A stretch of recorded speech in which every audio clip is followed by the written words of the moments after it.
Myopie, presbytie, quand faut-il opérer? On voit ça tout de suite avec mon invité.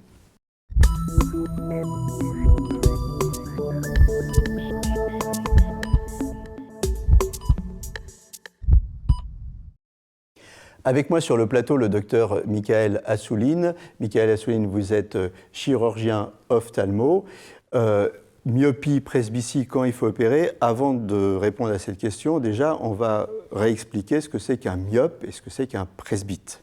Vous avez raison, parce que c'est souvent un petit peu abstrait pour le grand public. Il faut considérer que l'œil se présente un petit peu comme une caméra. Et on va peut-être montrer une vidéo. Voilà. De profil, on voit bien que l'œil comporte un système optique qui est à l'avant avec une première lentille qui s'appelle la cornée, un diaphragme avec au centre la pupille et une deuxième lentille qui s'appelle le cristallin. Ce système optique est capable de focaliser la lumière pour faire la mise au point sur la rétine qui envoie l'information au cerveau. Alors, être myope, ça signifie tout simplement que l'œil est plus long que la normale et que donc la lumière ne va pas arriver jusqu'au bout avec le système optique dont dispose le patient. Alors, vous voyez... C'est-à-dire que l'image, elle va se former avant la rétine. Exactement. Et donc, la conséquence, c'est qu'on est obligé, lorsqu'on est myope, d'avoir des lunettes pour voir de loin, alors même que par rapport aux autres patients, on va voir beaucoup plus facilement de près sans se fatiguer, et notamment après l'âge de 40 ans où on devient normalement presbyte. Chacun sait qu'un myope peut enlever ses lunettes pour lire assez confortablement, alors que les autres patients, eux, ont besoin de commencer à mettre des lunettes à ce moment-là. C'est-à-dire qu'on a bien vu le schéma, l'image va se former sur la rétine, ça c'est l'idéal. Avant la rétine, on est myope, mais comme on va mettre des lunettes, on va ramener l'image à l'endroit où elle devait se former, et presbyte, ça se forme derrière, c'est ça? Alors, pas tout à fait. Très bon cours d'optique, mais c'est un peu plus compliqué lorsqu'on aborde les autres défauts visuels. Le pendant de la myopie s'appelle l'hypermétropie. Donc là, dans ce cas-là, l'œil est trop court et la lumière arrive derrière. Elle ne se focalise pas, là encore, au bon endroit.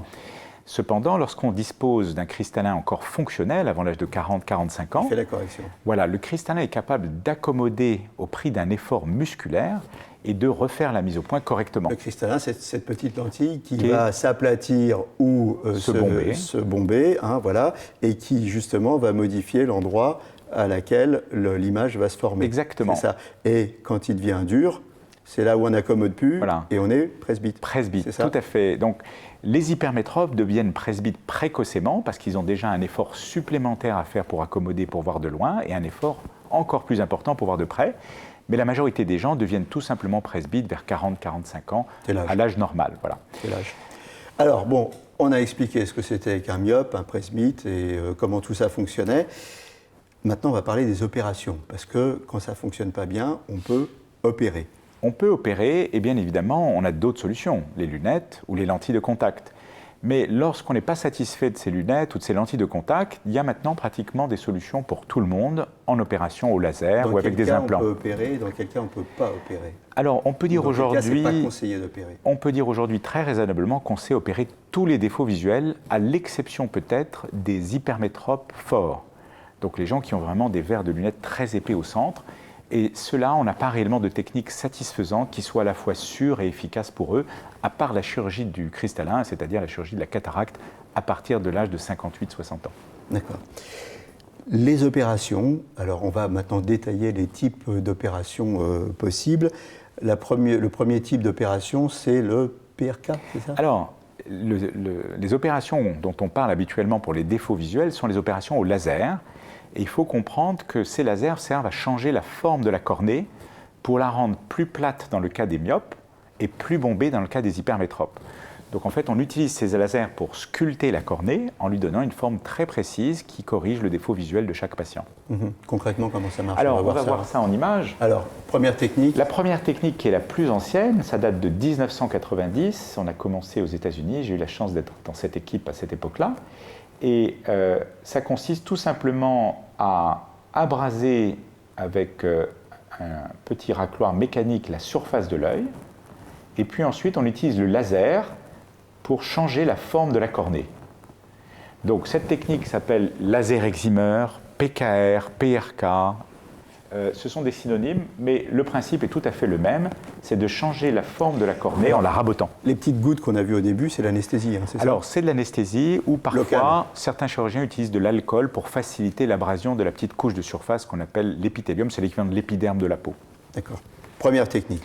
Alors, oui, allez-y. Oui, on parlera un petit peu des avantages respectifs de chaque méthode et pourquoi on choisit l'une ou l'autre méthode en fonction des cas. Le LASIK. Alors, le LASIK, c'est une technique qui est venue par la suite, qui a été inventée par un de mes amis en Italie qui s'appelle Lucio Burato, et ça date de 1995. Et dans cette technique, on découpe une petite lamelle avec un laser qui est le laser femtoseconde. On soulève cette lamelle et on peut ensuite sculpter la surface de la cornée avec le même laser que pour le laser eximère de surface, et on repose la lamelle. L'avantage de cette lamelle, c'est qu'elle permet une cicatrisation beaucoup plus rapide, hein, typiquement en 3 heures au lieu de 3 jours. Donc là, la différence, c'est c'est plus un scalpel, enfin, c'est plus une lame, mais c'est le laser qui va venir découper la lamelle. On n'a pas vu les petites gouttes, mais on peut dire quand même aux gens qu'il y a une anesthésie. Oui, il y a une petite anesthésie, mais c'est très indolore parce que l'anesthésie locale de la cornée est très puissante. Ça marche vraiment très bien. Oui. Mais pour vous donner une comparaison extrêmement simple que les gens comprennent, la première technique, ça consiste à décaper le vernis avant de sculpter une planche. Et l'autre technique, ça consiste à enlever la petite plaque de formica avant de changer la forme. Et donc, il y a une troisième technique. Et il y a une troisième méthode qui s'appelle Smile. Plus récente, qui date, elle, d'il y a quelques années, peut-être 8 à 9 ans, mais surtout depuis 5 ans environ. Dans le Smile, on découpe une petite lamelle à l'intérieur de la cornée. On n'ouvre pas la cornée comme dans les 2 précédentes et on retire cette petite lamelle qu'on a façonnée avec un laser. Vous voyez, on utilise une petite pince pour enlever la petite lamelle de l'intérieur de la cornée. Autrement dit, on a changé la forme de la cornée en enlevant une petite lamelle de tissu à l'intérieur, ce qui présente l'avantage de garder la surface de la cornée intacte et donc là encore une cicatrisation beaucoup plus rapide. D'accord. Les avantages et les inconvénients de chaque méthode, en fait, outre le fait qu'il y ait des méthodes plus anciennes que d'autres, est-ce que, par exemple, entre le LASIK et le Smile, il y a des réelles indications, il y a des réels avantages? Alors, c'est beaucoup une affaire de spécialistes et de préférence des chirurgiens et des patients. Alors, souvent, pour expliquer à mes patients comment on choisit, je leur donne l'exemple de quelqu'un qui veut aller à Marseille, qui peut choisir le train, l'avion ou la voiture. Les 3 moyens existent, on arrive toujours à Marseille, mais ce ne sont pas tout à fait les mêmes conditions de confort, de sécurité et de prix. Et de prix, vous avez raison. Alors, typiquement, le laser de surface, qu'on appelle la PKR, c'est la technique à la fois la plus robuste, la plus fiable, celle qui donne le moins d'effets secondaires et d'incidents. On peut considérer que c'est une technique où il n'y a pratiquement plus aucune complication, à part d'exceptionnels cas d'infection, mais vraiment, on parle de quelques cas sur des centaines de milliers. C'est aussi la plus ancienne, donc celle sur laquelle on a le plus de recul. On a le plus de recul, mais entre LASIK et PKR, le recul est à peu près le même. Donc c'est une technique qui est quand même moins confortable, parce qu'elle demande 3 jours de cicatrisation, pendant lesquels le patient va avoir la sensation d'avoir un aft dans l'œil. L'œil va sentir comme du sable ou même du poivre pour certains patients. C'est donc pas très confortable, on ne peut pas reprendre le travail le lendemain, on doit attendre au moins 3 ou 4 jours avant d'être opérationnel. Mais cette technique s'impose lorsque la cornée est trop fine pour faire un LASIK, donc on a un critère de forme, et c'est là l'objet du bilan préopératoire que font les chirurgiens. Et elle s'impose également lorsqu'on a une incertitude sur la solidité mécanique de la cornée. Certains patients ont des affections génétiques qui vont favoriser une déformation de la cornée à long terme. Et chez ces patients, le LASIK est formellement contre-indiqué. On va donc utiliser préférentiellement le laser de surface, c'est-à-dire la PKR. Oui. Ou Smile, parce que finalement, comme on ne va pas endommager la surface de la cornée. Alors, on a cru au début que le Smile était adapté à ces patients qui avaient des cornées fines ou fragiles. Et puis on s'est rendu compte avec les années que ça n'est pas le cas, et le Smile a à peu près les mêmes indications que le LASIK. Les 2 avantages très incontestables du Smile, c'est qu'il induit une sécheresse oculaire moins importante chez les personnes plus âgées qui se font opérer. Vous voyez, à partir de 45-50 ans, on a souvent les yeux un peu secs. Et dans ce cas-là, le Smile a tendance à mieux préserver les petits nerfs de surface de la cornée, et donc la capacité de la cornée à réguler la fabrication des larmes. Et un autre avantage du Smile, c'est comme il n'y a pas d'atteinte de la surface, on peut reprendre par exemple les activités sportives très rapidement. Quelques questions rapides parce qu'on arrive bientôt à la fin de l'émission. Ça fait mal? Alors, les opérations sont strictement indolores, Après laser de surface, le patient va souffrir légèrement pendant 3 jours, parfois de façon un peu plus importante. Après SMILE et LASIK, la souffrance va être limitée aux 3 premières heures et elle n'est jamais très très intense. C'est en ambulatoire? Tout à fait. Avec une simple anesthésie par un collyre, ça suffit largement et ça se passe vraiment très très bien. On arrive, on ressort 2 heures après, hein, c'est exactement. Ça. Voilà. Précautions à prendre après l'opération ou plus tard? Comme pour toute intervention chirurgicale de l'œil, on évite de se baigner dans une piscine les 15 premiers jours, on évite le maquillage les 8 premiers jours et surtout, on évite de se frotter l'œil les 5 premiers jours. Pour cela, on donne une petite protection oculaire sous forme d'un petit cache qu'on va mettre sur l'œil avec des petits sparadraps pour dormir. Comme les chiens, on n'a pas des cornets. Oui, on pourrait, mais on n'est pas tout à fait aussi stringent.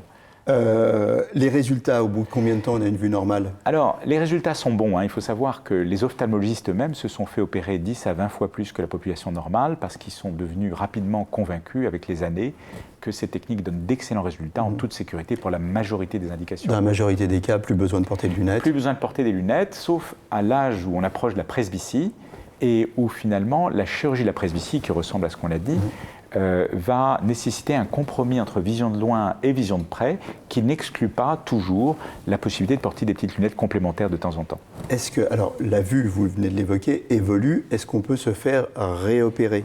On peut parfaitement faire ce qu'on appelle des retouches, soit parce que la vue a changé, soit parce que la presbytie est arrivée. Alors, il y a beaucoup de Donc le myope qui a eu un LASIK et qui devient presbyte, il peut retourner vous voir et se faire opérer. Il peut se faire retoucher à l'âge de la presbytie et il pourra parfaitement par la suite être opéré de la cataracte comme tout le monde vers 60 ou 70 ans. Voilà. Ça, c'est les opérations LASIK. Il y a d'autres techniques aussi. Alors, il y a des implants, je crois. Une fois sur 10, on ne peut pas faire de laser parce que la cornée ne présente pas l'épaisseur suffisante ou parce que la myopie est trop forte. Ou parce que le patient est trop âgé. À partir de 58-60 ans, on change notre fusil d'épaule et on s'oriente plutôt vers des chirurgies avec des implants. Alors, on a déjà parlé des implants dans une émission précédente, mais il est bien de dire que ces implants sont très efficaces pour les forts myopes, très efficaces pour les presbytes. Donc, typiquement, une myopie de plus de 8 dioptries, ce sont la puissance des verres de lunettes qu'on met, ou la puissance des lentilles, va mieux bénéficier d'un implant que d'un laser aujourd'hui, parce que les implants sont plus efficaces dans cette indication. En quelques secondes, puisqu'on est vraiment à la fin de l'émission, tout ça c'est cher. Mais finalement, est-ce que c'est plus cher que de porter des lunettes et de les changer? Économiquement, les patients rentrent dans leurs frais en 3-4 ans. Par l'économie qu'ils font sur les lunettes et les lentilles, on peut dire que le budget moyen pour ce type de chirurgie est aux alentours de 3 000 €. Pour les 2 yeux, tout inclus. D'accord. Écoutez, docteur Michele Assouline, merci de nous avoir aidés à y voir plus clair, c'est le cas de le dire, sur la vue, sur toutes ces opérations et sur toutes les techniques. Et surtout, on a vu qu'il y avait beaucoup de solutions aujourd'hui qui existaient, qui étaient des solutions indolores, sur lesquelles on a beaucoup de recul et sur lesquelles il y a finalement des risques très marginaux. Assez minimaux. On a fait plus de 60 millions d'yeux dans le monde, donc on peut dire que ce sont des techniques tout à fait acceptables maintenant. Voilà, merci. À très bientôt pour un nouveau numéro de Capital Santé. Et d'ici là, portez-vous bien.